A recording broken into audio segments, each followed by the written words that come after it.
Ladies and gentlemen, boys and girls, I'm pleased to be here today to present the life and times of the Merc with the Mouth, of the anti-hero for hire, the one, the only, Deadpool! Yay! Now, I'm a busy man with places to be and people to kill, so let's just jump right into this. My first appearance in comic books was in the New Mutants '98. It published in 1989, and where I menaced my future best buddy, Cable. Honestly, it wasn't my greatest first impression. I was one of those edge or super gritty superheroes that got inspired by Alan Moore's smiley face book. But it did do a great job of introducing my signature look. Look, this sexy red and black full body suit, perfect for hiding blood stains, complete with red and black eye holes for emotes, and tons of pouches and pockets for bullets, it's grenades, and leftover Mexican food. It's been a look that's stuck with me since my first introduction, and I've kept with it tried and true through thick and thin. Granted, it gets me confused for Spider-Man all the time, but hey, nothing's perfect. At least Rob Littleson managed to nail it right from the start. Anyways, after my first initial exposures, I was deemed popular enough to get in my own limited run series, and with it, my origin story, where average everyday Canadian Wade Wilson developed the mutant ability of cancer. Lymphatic cancer, the kind you don't get better from. Just as I was about to sit down and resign myself to a slow, painful death, these MIB dudes from something called Weapon X program offers not only cure me of my condition, but turn me into a full-fledged superhero. Which was, of course, a fat friggin' lie, as all they did was treat me like a lab monkey to be tortured and experimented on day in and day out, destroying my complexion and shattering my mind. It was in that program that I developed my actual mutant ability, my healing factor. Based on old Wolverine's healing factor, this superpower allows me to survive not only the cancer ravaging my body, but pretty much anything else the world can throw at me. You can shoot me, stab me, set me on fire, even turn me into a friggin' puddle, and I'll still bounce back good as new like it never even happened. I'm effectively immortal. Speaking of immortality, during my downtime in the Weapon X program, I like to dance the line between life and death. It was where I met my dream girl, Lady Death, aka the Grim Reaper. And once you know it, she liked me back. Yeah, it's not the most normal romance, but hey, it's better than those Stephanie Meyer books, right? Unfortunately, I wasn't the only one who was sweet on her. The big purple turd Thanos also had the hots for Lady Death.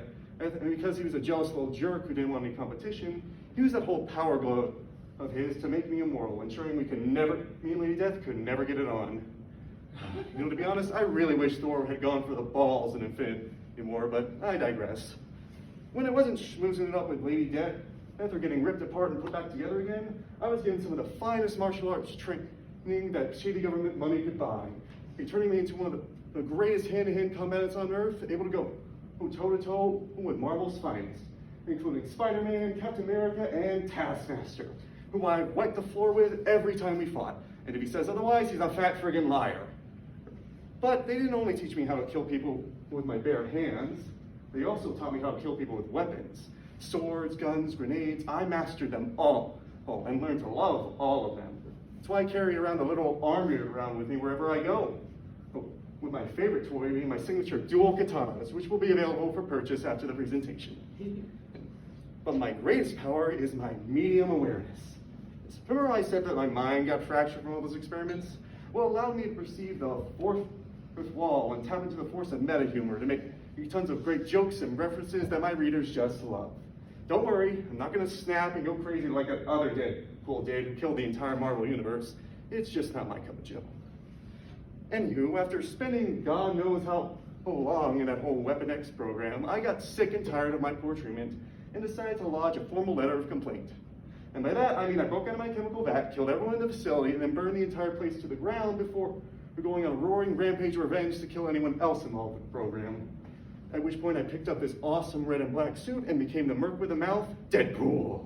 Yay. Of course, I didn't start out as a hero. Old DP had bills to pay, so I was mostly regulated doing freelance mercenary work, like Black Ops missions, assassinations, and birthday parties. Yeah, not the most glamorous work, but guys gotta eat.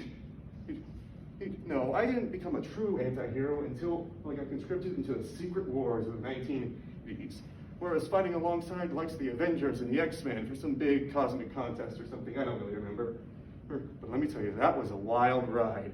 I got my face fixed, Fixed then re-destroyed, met the Venom symbiote before it got to the old webhead, and even made it to 4th base with Wasp. Unfortunately, none of that could be put on my resume since Wasp accidentally wiped everyone's memories of me ever being there. So no, I didn't get to be on the Avenger. But I did find some kind of direction and purpose in my life. Thus began my escapades as a wisecracking anti-hero. Oh, I had time-traveling buddy cop adventures with Cable, fought off an entire army of zombie presidents, became the sole survivor of a multiverse-wide Deadpool war, had a sweet boys trip with Captain America and Wolverine, where we liberated a North Korean prison camp of mutants. Out crazy Carnage after he totally did not kick my butt several times, and even managed to set the world record for most pancakes baked in an hour. That's 372,844, by the way. All in all, my life is awesome. Especially this next part, which I consider to be the crowning achievement of my, oh, am I kidding? My life sucks. I've got a face that makes Freddy Krueger look like Ryan Reynolds. Everyone treats me like I'm a joke or the scum of the earth. And the only way I can stay relevant is by making outdated references or jokes that only teenagers would find funny. I can't even end my suffering with a bullet to the brain because of this healing factor of mine. The only reason I don't give up entirely, the only thing that really just keeps me going, is just a belief that maybe things can get better, that maybe I can get better. I'm not motivated by money or a moral code or a dead uncle. My motivation is just looking for acceptance, to be a better hero, to be the kind of hero that I dreamed of being as a kid, the kind that people can look up to and respect, the kind that gets invited to the Avengers yearly barbecue. I just want to find my place in the world, somewhere where I belong, somewhere where I have friends and comrades that actually want me around, instead of just trying to need something out of me. Oh man, that got dark.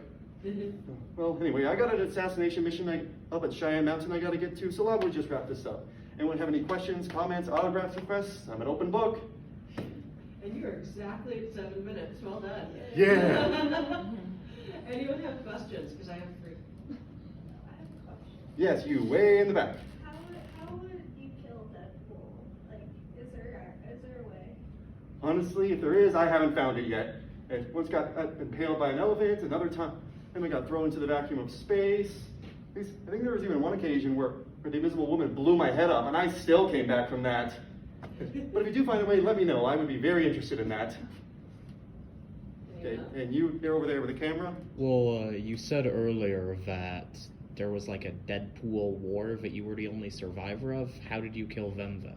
Oh, you know that lunatic who killed the entire Marvel Universe? He started up that whole stuff and got some anti-me weapons, which just helped kind of facilitate the whole conflict, get everyone killed off.